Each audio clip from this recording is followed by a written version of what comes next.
నమస్కారం ఘంటారావానికి స్వాగతం. ముందుగా ప్రధాన అంశాలు. అమరావతి రింగ్ రోడ్డు వెంబడి హైటెక్ సిటీ ఏర్పాటు, మెడిసిటీని అభివృద్ధి చేయాలని టాస్క్ ఫోర్స్ సూచన.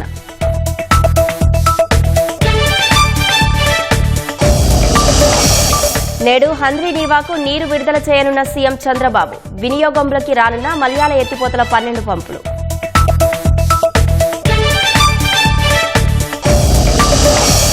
మద్యం ముడుపుల్లో 90% బిగ్ బాస్ కు, మిగతాది వైసీపీ ముఠాకు. 2970 కోట్లు చేరినట్లు సిట్ అంచనా. భారీ వర్షాల కారణంగా ఇవాళ అమర్నాథ్ యాత్రకు బ్రేక్. పహల్గాం, బాల్తాల్ బేస్ క్యాంపుల్లోనే యాత్రికులు.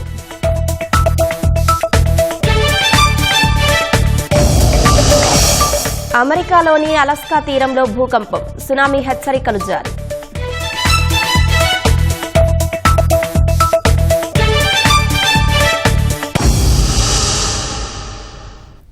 ఆంధ్రప్రదేశ్ రాజధాని అమరావతి రింగ్ రోడ్డు వెంబడి హైటెక్ సిటీని ఏర్పాటు చేయాలని, దానిలో కృత్రిమ మేధ, సెమీకండక్టర్లతో పాటు ఇతర హైటెక్ ఇండస్ట్రియల్ హబ్లు అభివృద్ధి చేయాలని స్వర్ణాంధ్రప్రదేశ్ 2047 లక్ష్య సాధన దిశగా రాష్ట్ర ఆర్థిక అభివృద్ధి అన్న అంశంపై ఏర్పాటైన టాస్క్ ఫోర్స్ సిఫారసు చేసింది. ఎలక్ట్రానిక్స్, సెమీకండక్టర్స్, డ్రోన్ రంగాల్లో ఏపీ ప్రత్యేక దృష్టి పెట్టాలని, దానికోసం తిరుపతి జిల్లాలోని శ్రీ సిటీ నమూనాను రాష్ట్రంలో ఇతర ప్రాంతాల్లోనూ అమలు చేయాలని సూచించింది. విశాఖ, అనంతపురం, తిరుపతిలో సమీకృత ఐటీ పార్కులు, ఇంక్యుబేషన్ సెంటర్లు ఏర్పాటు చేయాలని, అభివృద్ధి, పరిశోధన వంటి నిర్దిష్టమైన విభాగాల్లో పనిచేసే సంస్థలకు ప్రత్యేక రాయితీలు ఇవ్వాలని సూచించింది. అమరావతి చుట్టుపక్కల మెడిసిటీని అభివృద్ధి చేయాలని టాస్క్ ఫోర్స్ సిఫారసు చేసింది. Tata Sons executive chairman N Chandrasekaran co చైర్మన్గా ఏర్పాటైన టాస్క్ ఫోర్స్ రూపొందించిన 360 పేజీల నివేదికను ముఖ్యమంత్రి చంద్రబాబు ఢిల్లీలో బుధవారం విడుదల చేశారు. అందులో ముఖ్యమైనవి: ప్రస్తుతం రాష్ట్ర స్థూల ఉత్పత్తి జీఎస్డీపీలో 72% విశాఖపట్నం, ఎన్టీఆర్, తిరుపతి, కృష్ణా, ఏలూరు వంటి 15 జిల్లాల నుంచే వస్తోంది. ఆయా జిల్లాలో food processing, marine, aquaculture, electronics, automotive, life sciences, blue economy, logistics, robotics, data సెంటర్లు, ఏఐ, థీమ్ ఆధారిత పర్యాటకం, నైపుణ్య అభివృద్ధిపై ప్రత్యేక దృష్టి పెట్టాలని టాస్క్ ఫోర్స్ సూచించింది. పారిశ్రామిక రంగానికి ప్రభుత్వ విధానాలన్నీ సక్రమంగా అమలయ్యేలా చూసేందుకు, అవసరమైన మార్పులు చేసేందుకు, ఇబ్బందులు తొలగించేందుకు ప్రభుత్వ పారిశ్రామిక రంగ ప్రతినిధులతో పర్యవేక్షణ విభాగాన్ని ఏర్పాటు చేయాలని టాస్క్ ఫోర్స్ అభిప్రాయపడింది. ఇందుకు రాష్ట్ర సమగ్రాభివృద్ధికి చంద్రబాబు ప్రతిపాదించిన P4 విధానం చాలా తోడ్పడుతుందని, ఇలాంటి నమూనాల్ని అందిపుచ్చుకోవడంలో రాష్ట్రం ముందుండాలని సూచించింది. రాష్ట్రాభివృద్ధి లక్ష్యానికి రుణాలు విఘాతంగా మారకుండా చూడాలని టాస్క్ ఫోర్స్ పేర్కొంది.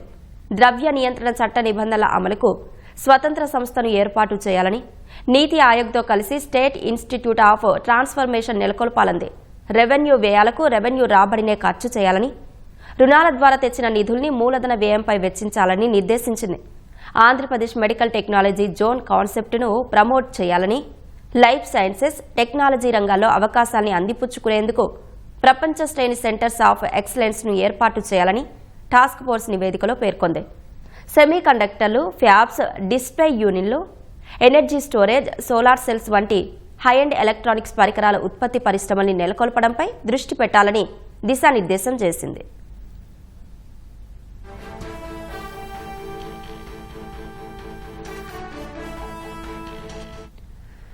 స్వర్ణాంధ్ర సాధనకు ఉపయోగపడేలా పెట్టుబడులకు ఉన్న అవకాశాలను వివరించింది. రైతు ఉత్పత్తిదారుల సంస్థల బలోపేతం, ఎగుమతులకు అనుగుణంగా అధిక విలువ కలిగిన ఉత్పత్తుల తయారీ, సీ ఫుడ్ పార్కులు, ప్యాకేజింగ్ సాంకేతికత, కోల్డ్ చైన్, ఆహార పరీక్ష ల్యాబ్స్, వ్యవసాయ పరికరాల తయారీలో పెట్టుబడులు పెట్టవచ్చని సూచించింది. ఎలక్ట్రానిక్స్ పరంగా పీసీబీలు, కన్స్యూమర్ ఎలక్ట్రానిక్స్, విడి భాగాలు, IT, hardware design, mobile components, బ్యాటరీలు, సోలార్ సెల్స్, మాడ్యూల్స్, టెలికాం పరికరాల్లో పెట్టుబడులకు అవకాశాలున్నాయని సూచించింది. బయోసిమిలర్స్, స్పెషాలిటీ డ్రగ్స్, క్లినికల్ పరిశోధన, మెడ్టెక్ జోన్ వంటి జీవశాస్త్ర సాంకేతిక రంగాల్లోనూ పెట్టుబడులు పెట్టవచ్చని అభిప్రాయపడింది. అనంతపురం, విశాఖపట్నంలో మల్టీ మోడల్ లాజిస్టిక్స్ పార్కులు, పోర్టు ఆధారిత పరిశ్రమలు, పోర్టు ఆధారిత ఆధునికీకరణ, పోర్టుల అనుసంధానం, తీర ప్రాంతాల అభివృద్ధి, నౌకా రవాణా, ఉపరితల జల రవాణాలో పెట్టుబడులకు అవకాశాలున్నట్లు సూచించింది. ఏరోస్పేస్, డిఫెన్స్ రంగాల్లో అవకాశాలు, హెవీ మినరల్, బీచ్ శాండ్ ఆధారిత డిఫెన్స్ రంగ ఉత్పత్తి అవకాశాలు, మెటల్ గ్రేడ్ టైటానియంలోనూ పెట్టుబడులకు అవకాశాలున్నాయని తెలిపింది.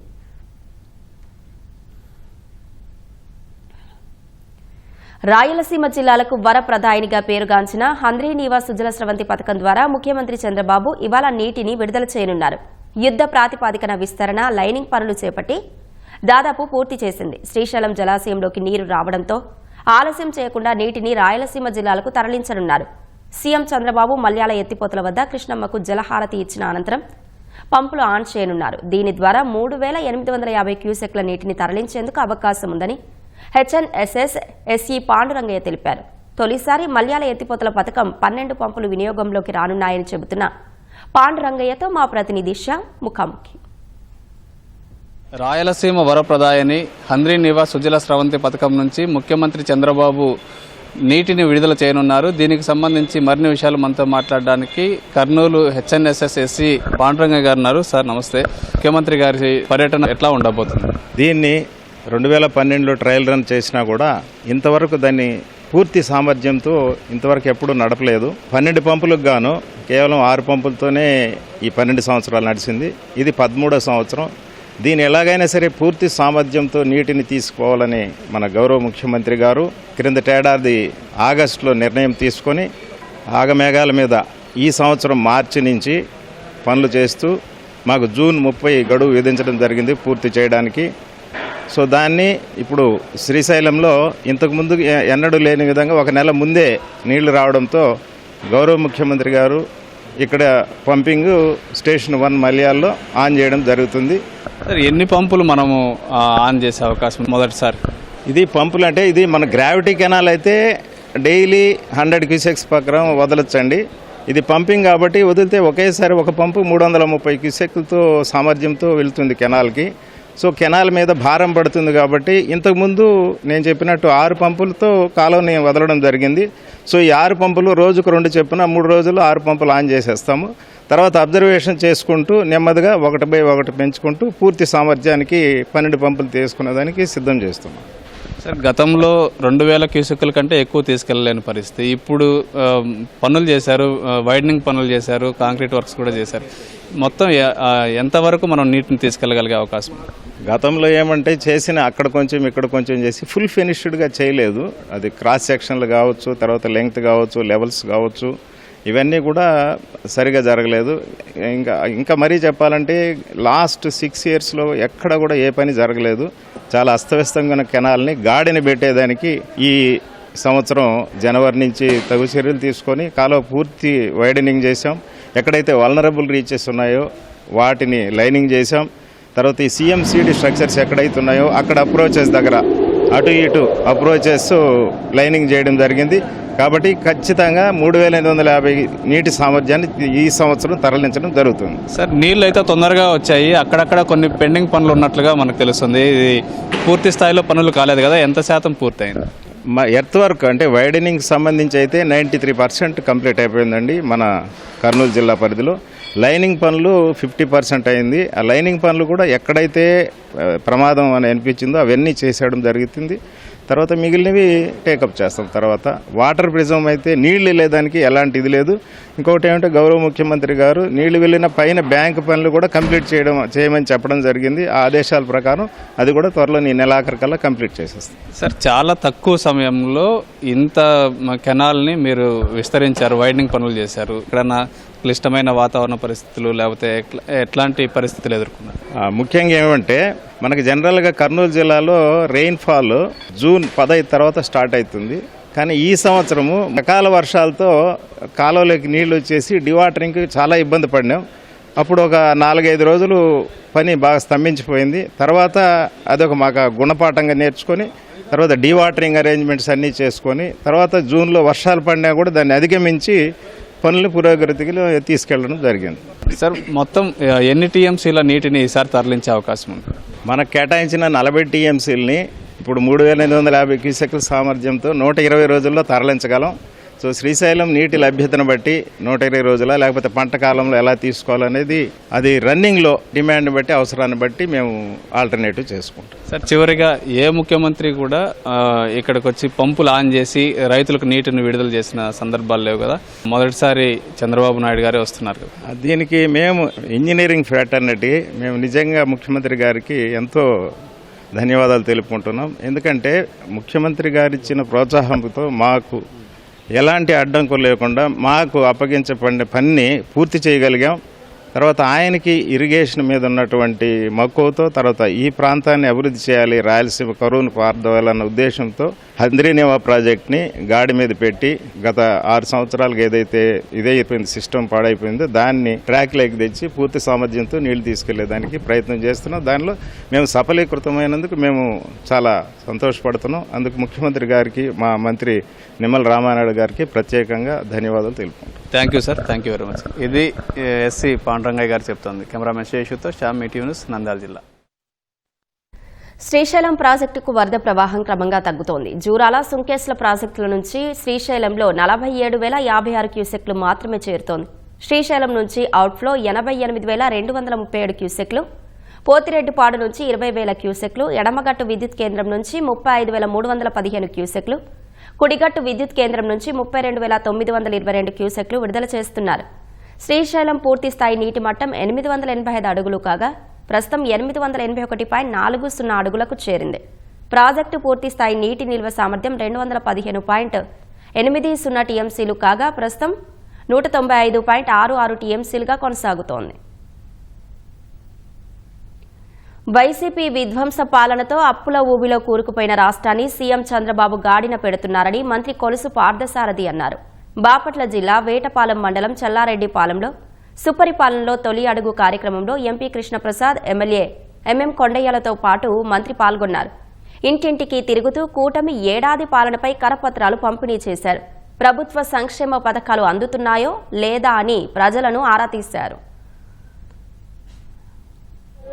ఏ ఇంటికి వెళ్ళినా కూడా సంతృప్తిని వ్యక్తపరుస్తూ ఉన్నారు.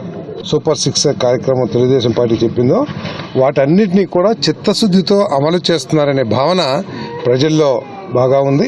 ప్రజల్లో ఈ ప్రభుత్వం మీద ఒక మంచి పరిపాలన, కేవలం సంక్షేమ కార్యక్రమాలతోనే చేతులు కడుక్కుంటాం కాకుండా ఈ పిల్లల భవిష్యత్తు కోసం కూడా ఈ రాష్ట్రాన్ని అభివృద్ధి, అదేవిధంగా పెట్టుబడులు తీసుకొచ్చి పెద్ద పెద్ద పరిశ్రమలు స్థాపిస్తాం మూలంగా లక్షలాది మందికి ఉద్యోగ అవకాశాలు కల్పించే అవకాశం కూడా ఉందని చెప్పేసి నేను మనవి చేస్తాను.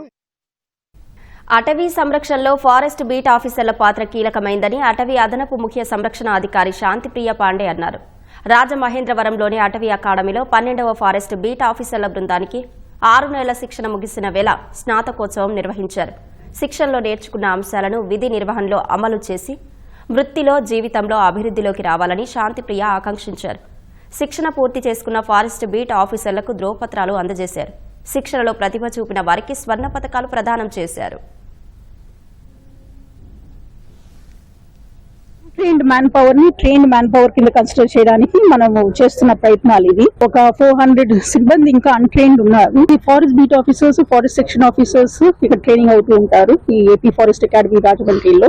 రేంజ్ ఆఫీసర్స్ గానీ, ఏసీఎఫ్స్ గానీ వేరే చోట్ల ట్రైనింగ్ అవుతూ ఉంటారు. జనరల్ గా forest section officers, forest beat officers చాలా సంవత్సరాల నుంచి, అంటే 2014 నుంచి మనం ఇక్కడ రాజమండ్రిలో చేస్తున్నాం. దానికన్నా ముందు మనం బైఫర్కేషన్ అవ్వక ముందు మనం దూలపల్లి అని ఏపీ ఫారెస్ట్ అకాడమీలో చేసేవాళ్ళం. 12 ఎకరాల్లో 2 ఫేజెస్ లో 30 కోట్లతో మనకి కొత్త బిల్డింగ్ కట్టుకునే అవకాశం వచ్చింది. దాంతో మనం ఇంకా ఎక్కువ మంది ట్రైనింగ్ ఇచ్చి మనము రాబోయే ట్రైనింగ్ ఆఫీసర్స్ అలాగే ఉన్న ఎగ్జిస్టింగ్ వేకెన్సీస్ కూడా మనం ట్రైనింగ్ చేసి ఫిలప్ చేసి అందరం కూడా మనము వాళ్ళని ఈ శాఖని మరి అన్ని రకాలుగా మనము పనిచేయడం కోసం ఉపయోగించాలి. అలాగే ఈ ఏపీఎస్సీ ఇప్పుడు మరలా ఒక 600 పోస్ట్ రిక్రూట్ చేయడం స్టార్ట్ చేశారు. వాళ్ళకు కూడా మనము అకాడమీలో ట్రైనింగ్ ఇవ్వాల్సింది. సో కొత్త అకాడమీ కానీ మనకు తొందరలో వస్తే ఎక్కువ మంది ట్రైనింగ్ ఇచ్చే అవకాశం ఉంది.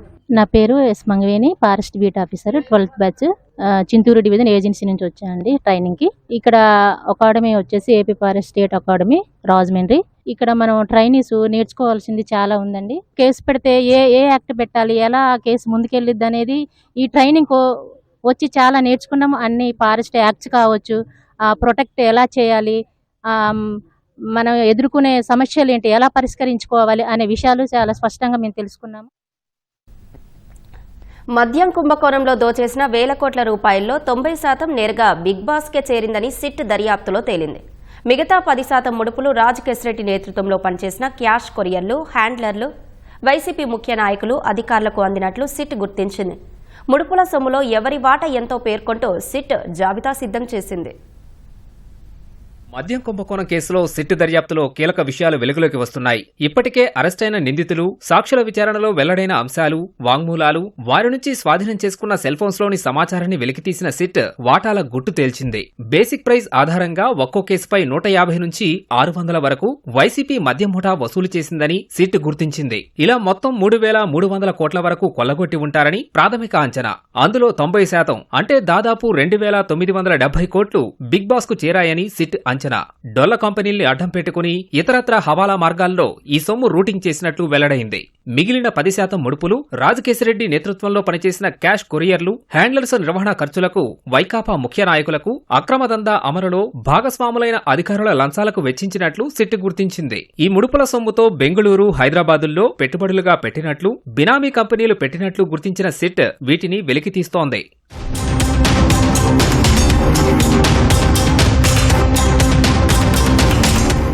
బిగ్ బాస్ ఆదేశాల మేరకు నూతన మద్యం విధాన రూపకల్పన, ఎంతమేర ముడుపులు వసూలు చేయాలో నిర్ణయించడంలో కీలకంగా వ్యవహరించిన ఇద్దరు ముఖ్య నేతలకు నెలకు చెరో 5 కోట్ల చొప్పున వాటాలు అందేవని సిట్ దర్యాప్తులో తేలింది. వారిద్దరూ అప్పట్లో ఎంపీలే.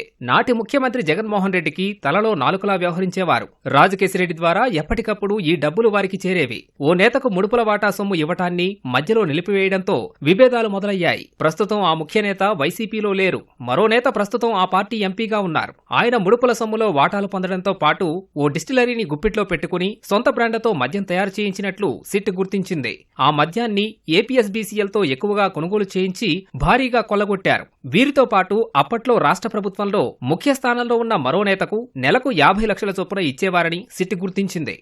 వైసీపీ ముఠా ఏపీఎస్బీసీఎల్లో ఇద్దరు కీలక అధికారులను నియమించుకుని వారి ద్వారా మద్యం కథ నడిపించిందని సిట్ దర్యాప్తులో వెలుగు చూసింది. ముడుపులు చెల్లించిన కంపెనీలకే అత్యధికంగా సరఫరా ఆర్డర్లు ఇవ్వడం, ముడుపులు ఇవ్వని కంపెనీలను మార్కెట్ నుంచి తరిమేయడం వంటివి వీరితో వైసీపీ ముఠా చేయించింది. ప్రతిఫలంగా ఓ ముఖ్య అధికారికి నెలకు 50 లక్షలు, మరో అధికారికి నెలకు 20 లక్షల చొప్పున లంచాలుగా చెల్లించినట్లు దర్యాప్తులో వెల్లడైంది. దీంతో ఆ ఇద్దరు అధికారులు రాజ్ కెసిరెడ్డి సూచించిన కంపెనీలకు మాత్రమే మద్యం సరఫరా ఆర్డర్లు ఇచ్చేవారని తేలింది. ఇంత పెద్ద కుంభకోణం జరుగుతుంటే అన్నీ తెలిసి మౌనంగా ఉన్నందుకు, పరోక్షంగా వాటికి సహకరించినందుకు ఓ కీలక అధికారికి వైసీపీ ముఠా అప్పుడప్పుడు భారీగా నగదు ప్యాకెట్లు అందజేసేదని సిట్ దర్యాప్తులో గుర్తించింది.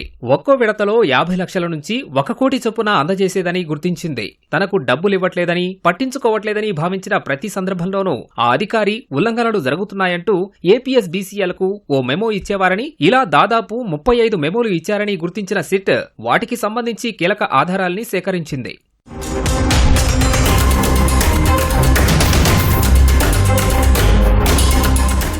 మద్యం ముడుపుల్లో వైసీపీ ముఖ్య నేతలకు వాటాలు, అధికారులకు లంచాలు పోను మిగతా సొమ్మును రాజ్ కెసిరెడ్డి కమిషన్ గా తీసుకునేవారని సిట్ దర్యాప్తులో వెలుగు చూసింది. కిరణ్ కుమార్ రెడ్డి, ముప్పిడి అవినాష్ రెడ్డి, బూనేటి చాణక్య, పైలా దిలీప్లను ముందు పెట్టి క్యాష్ హ్యాండ్లర్స్ వ్యవస్థను నిర్వహించేవారని గుర్తించింది. అంతేకాకుండా రాజ్ కెసిరెడ్డి తన వారితో కొత్తగా కొన్ని మద్యం సరఫరా కంపెనీలను ఏర్పాటు చేయించి వాటికి భారీగా సరఫరా ఆర్డర్లు దక్కేలా చూసుకున్నారని దర్యాప్తులో వెలుగు చూసింది. దాదాపు 5 కంపెనీలకు 100 కోట్లు ఏపీఎస్బీసీఎల్ నుంచి జమయ్యాయని, ఈ డబ్బుతో రాజ్ కెసిరెడ్డి ముఠా కూడా పలుచోట్ల భూములు కొనుగోలు చేసిందని సిట్ గుర్తించింది. రాజ్ కెసిరెడ్డి ముఠా మద్యం వ్యవస్థ నిర్వహించినందుకు వచ్చిన కమిషన్లతో సినిమాలు సైతం తీసిందని సిట్ దర్యాప్తులో తేలింది. స్థిరాస్తి రంగంలోనూ వీరు పెట్టుబడులు పెట్టారు. దుబాయ్లో అనేక కంపెనీలు కూడా ఏర్పాటు చేశారని సిట్ దర్యాప్తులో వెలుగు చూసింది. సాగునీటికి ఇబ్బంది లేకుండా పంటలకు నీరందించాలని ఓవైపు ప్రభుత్వం యోచిస్తుంటే, అందుకు భిన్నంగా తూర్పుగోదావరి జలవనరుల శాఖ అధికారులు వ్యవహరిస్తున్నారు.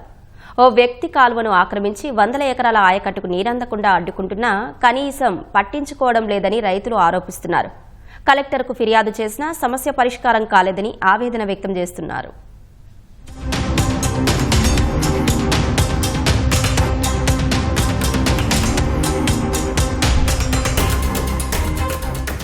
తూర్పు గోదావరి జిల్లా కోరుకొండ మండలం జంబుపట్నం పరిధిలో బలరామయ్య చెరువు నుంచి శివారుకొచ్చే కాలువ ఇది. దీన్ని మెరక చేసే ఓ వ్యక్తి ఆక్రమించారు. ఈ చెరువు కింద 100 ఎకరాల ఆయకట్టుంది. గోకవరం రాజమహేంద్రవరం రహదారి దాటిన తర్వాత దాదాపు 650 అడుగుల పొడవున్న ఈ కాలువను పూర్తిగా ఆక్రమించారు. దీంతో దిగువన ఉన్న సుమారు 500 ఎకరాలకు నీరందడం లేదని రైతులు ఆవేదన వ్యక్తం చేస్తున్నారు. జంబుపట్నం బలరామయ్య చెరువు ఆయకట్టు రైతునండి. ఈ కాలువను వరకట్టేసి నారు పోసి ఊడుస్తున్నారండి. ఈ చేను పెరిగితే నీరు వస్తాక మాకు చాలా ఇబ్బంది అవుతుందండి. దయించి మాకు నీరు వచ్చి మార్గం ఏర్పాటు చేయించమని కోరుతున్నాం. ఇది చిన్నప్పటి నుంచి కాలువండి ఇలా అట ఒక 10 రాటలు మట్టి వచ్చేసి కప్పెడేస్తున్నాడు. సరి చేసుకుంటున్నాడు. బీడ తాటలు వచ్చినాయి కదండి ఇప్పుడు దాని మీద సరి చేసుకుంటున్నాడు. అప్పటికప్పుడు ఆయన ఏమో అల్లాపోతున్నాం నీరు వస్తలేదండి. అక్కడ ఇంజనీర్ వేసి పెట్టుకుంటున్నాం అండి. కొన్నేళ్లుగా కాలువను కొద్దిగా మెరక చేస్తూ ఇప్పుడు పూర్తిగా ఆక్రమించారని రైతులు వాపోతున్నారు. సర్వే నంబర్ 431లో ఉన్న కాలువ ఆక్రమణలపై గత నెల 30న కలెక్టరేట్లో ఫిర్యాదు చేస్తే జలవనరుల శాఖ ఏఈ వచ్చి వెళ్లిపోయారని ఆవేదన వ్యక్తం చేశారు. మీటరు వెడల్పుతో బోదె తీసేందుకు అనుమతిస్తామని, సాగుదారులే అందుకయ్యే ఖర్చు భరించాలని ఉచిత సలహా ఇచ్చారని వాపోయారు. దీనిపై ఈ నెల 7న మళ్లీ గ్రీవెన్స్ లో ఫిర్యాదు చేయగా సమస్య పరిష్కారమైనట్లు జూలై 13న అధికారుల నుంచి సందేశం వచ్చిందన్నారు. జూలై 14న పీజీఆర్ఎస్ లో ఫిర్యాదు చేస్తే సర్వే చేయడానికి 75 రోజులవుతుందని అధికారులు సెలవిచ్చారని రైతులు వాపోయారు. 2 ఎకరాలు వ్యవసాయం చేస్తున్నానండి. ఇక్కడ నేను కౌలుకి ఎంత కాలవండి వరకటేరు ఇంకా నీరు రావట్లేదండి. అసలు ఉడుపు చీలకి ఇంజిన్లు పెట్టుకుని తోడుకొని అలా తోడుకొని ఇలా తోడుకొని చాలా ఇబ్బందులు పడుతున్నాం సార్. మాకు నీరు వచ్చే మార్గం చూపించండి సార్. ఇది కాలువ ఏర్పడితే మాకు నీళ్లు సౌఖ్యంగా వస్తాయండి. ఈ విషయం గురించి యూనివర్సిటీలో 3 సార్లు లెటర్ ఇచ్చామండి. ఇప్పటికి కలెక్టర్ గారి దృష్టిలో పెట్టేవాడిని. పట్టించుకోవట్లేదు. సర్వే చేయించా ఉండండి. సర్వే చేయించి 75 రోజులు టైం పెట్టారు. మళ్ళీ ఈ 75 రోజులు సర్వే చేసి అన్ని చేసేటోడికి రైతులు పరిస్థితి ఏంటంటే అసలు అర్థం కావట్లేదు. వాళ్ళ వ్యవసాయం ఎలా పండుద్దండి లేకపోతే ఎండబెట్టి కూర్చోవాలండి. వాళ్ళు ఆక్రమణ తోడేమో నారుమడి కూడా వేసేసి అతను ఇష్టమైనట్టు మేము వ్యవసాయం చేస్తూ ఉన్నాడండి. చాలా దారుణమైన పరిస్థితులు ఉన్నామండి. కనీసం బోతీమని అడిగామండి. బోతీయడానికి కూడా డబ్బులు లేవన్నారండి. రైతులు చందా వేసుకోమన్నారండి. ఈ చిన్న చితకా రైతులు అందరూ. అసలే వర్షాలు లేక నారుకు నీటి తడులు అందక ఇబ్బంది పడుతుంటే అధికారులు పట్టించుకోవటం లేదని రైతులు ఆవేదన వ్యక్తం చేస్తున్నారు. ఆక్రమణలపై త్వరగా చర్యలు తీసుకుని పొలాలకు నీరందేలా చెయ్యాలని కోరుతున్నారు. తెలంగాణలోని రంగారెడ్డి జిల్లా రాజేంద్రనగర్ డైరీ ఫార్మ్ చౌరస్తాలో టమాటా లోడ్తో వెళ్తున్న లారీ అదుపు తప్పి బోల్తా పడింది. లారీలో ఉన్న టమాటా పెట్టెలు రోడ్డుపై పడి చెల్లాచెదురయ్యాయి. డ్రైవర్, క్లీనర్ స్వల్ప గాయాలతో బయటపడ్డారు. రోడ్డుపై పడిన టమాటాల కోసం స్థానికులు ఎగబడ్డారు.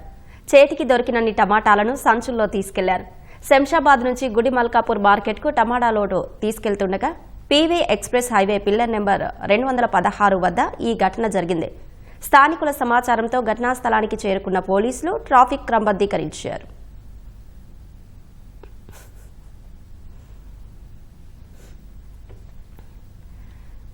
బౌద్ధ సన్యాసులు, భిక్షువులు అన్నీ వదిలేసి ప్రశాంత జీవనం సాగిస్తుంటారు.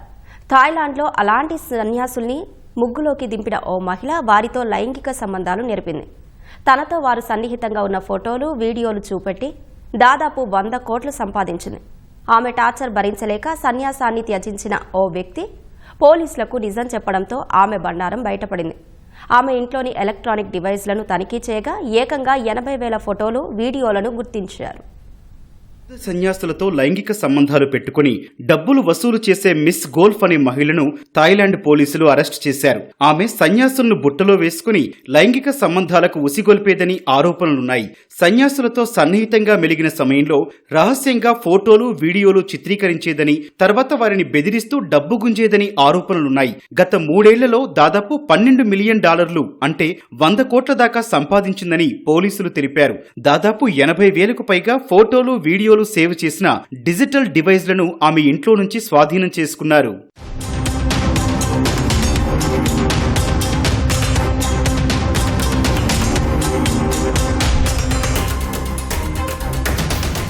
సన్యాసాన్ని త్యజించిన బ్యాంకాక్ వ్యక్తి మిస్ గోల్ఫ్ నడిపిన వ్యవహారాలను బయటపెట్టడంతో ఆమె విషయం బయటపడింది. ఆ మాజీ బౌద్ధ సన్యాసితో సంబంధం పెట్టుకున్న ఆమె బిడ్డకు జన్మనిచ్చినట్లు చెప్పి 7 మిలియన్ బాట్లను డిమాండ్ చేసిందని పోలీసులకు చెప్పాడు. ఆమె 9 మందికి పైగా సన్యాసులను అలా బ్లాక్మెయిల్ చేసినట్లు విచారణలో వెల్లడైంది. ఆ డబ్బును ఆన్లైన్ జూదంలో ఖర్చు చేసింది. మిస్ గోల్ఫ్ పై థాయ్ పోలీసులు బ్లాక్మెయిల్, మనీ లాండరింగ్ కేసు నమోదు చేశారు. ఇటీవలి కాలంలో లైంగిక నేరాలు, డ్రగ్స్ ట్రాఫికింగ్లలో సన్యాసులు పాల్గొన్న కుంభకోణం థాయిలాండ్ బౌద్ధ సంస్థను కుదిపేసింది. బౌద్ధ భిక్షువుల చర్యలను విచారించేందుకు థాయ్ ప్రభుత్వ విభాగమైన సంఘ సుప్రీం కౌన్సిల్ ఓ ప్రత్యేక కమిటీని ఏర్పాటు చేసింది. కుంభకోణంలో పాల్గొన్న సన్యాసులకు కఠిన శిక్షలు, జరిమానాలు విధించేలా చర్యలు తీసుకుంటోంది. దేశంలోని 81 మంది బౌద్ధ సన్యాసులకిచ్చిన గౌరవ బిరుదులను రాజు వజీరా లాంగ్కార్ను రద్దు చేశారు. భారీ వర్షాల కారణంగా ఇవాళ అమర్నాథ్ యాత్రను నిలిపివేశారు. 36 గంటలుగా అమర్నాథ్ లోయ ప్రాంతంలో వర్షాలు కురుస్తున్నట్టు అధికారులు తెలిపారు. గందర్బల్ జిల్లాలోని బాల్తాల్ మార్గంలో ముందు రోజు కొండచర్యలు విరిగిపడి ఒక మహిళా యాత్రికురాలు మరణించారని, 3 గాయపడ్డారని చెప్పారు. కొండచర్యలు విరిగిపడే ప్రమాదం ఉండడంతో ఇవాళ పహల్గాం, బాల్తాల్ బేస్ క్యాంపుల నుంచి యాత్రికులను నిలిపివేస్తున్నట్టు అధికారులు ప్రకటించారు. అమర్నాథ్ వెళ్లే ఈ 2 మార్గాల్లో అవసరమైన చోట పునరుద్ధరణ పనులు జరుగుతాయని చెప్పారు. నిన్న రాత్రి పంచ్టామి శిబిరంలో బస చేసిన యాత్రికులను తగినంత బీఆర్ఓ మౌంటైన్ రెస్క్యూ బృందాలతో బాల్తాల్కు వెళ్లడానికి అనుమతిస్తున్నట్టు అధికారులు తెలిపారు.